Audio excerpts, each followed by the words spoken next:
Memorandum of association ಅಲ್ಲಿ ನಾವು ಮೊದಲಿಗೆ ನೋಡೋಣ ಪರಿಚಯ, ನಂತರ ಅರ್ಥ, ಹಾಗೆ ಕಂಪನಿ ಸ್ಥಾಪನೆಗೆ ಇರಬೇಕಾದಂಥ ಮೂಲಭೂತ ಅಂಶಗಳು. ಅದರಲ್ಲಿ ಕಂಪನಿಯ ಹೆಸರು ಬರುತ್ತೆ, ಕಂಪನಿಯ ಅಧಿಕೃತ ಕಚೇರಿ ಬರುತ್ತೆ, ಕಂಪನಿಯ ಉದ್ದೇಶ, ಕಂಪನಿಯ ಬಾಧ್ಯತೆ, ಕಂಪನಿಯ ಬಂಡವಾಳ.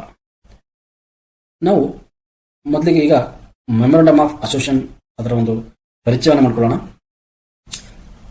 ನೀವು ನೋಡಬಹುದು, ಒಂದು ಕಂಪನಿಯ ನಿಗಮದ ಪ್ರಾಣಪತ್ರವು ಆ ಕಂಪನಿಯು ಕಾನೂನಿನ ಅಸ್ತಿತ್ವವನ್ನು ಕೂಡ ಹೊಂದಿದೆ ಎಂದು ತೋರಿಸಿಕೊಡ್ತದೆ. ಆ ಪತ್ರವನ್ನು ಕೊಡುವಿಕೆಯಿಂದ ಕಂಪನಿಯು ಅಸ್ತಿತ್ವದಲ್ಲಿ ಬರುತ್ತದೆ ಅಂತ ಹೇಳ್ತದೆ.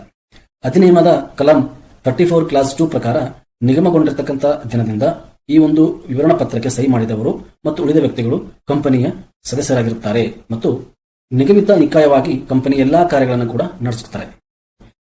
ಈ ಒಂದು ನಿಗಮ ಪತ್ರದಲ್ಲಿ ಹೇಳಿದಂಥ ದಿನಾಂಕದಿಂದ ಕಂಪನಿಯ ವ್ಯವಹಾರವು ಪ್ರಾರಂಭವಾಗುತ್ತದೆ ಅಂತ ಹೇಳ್ತಾರೆ. ಒಂದು ನಿರ್ದಿಷ್ಟ ಉದ್ದೇಶವನ್ನು ಸಾಧಿಸಲು ಹಲವಾರು ಜನರು ಒಟ್ಟುಗೂಡಿದಾಗ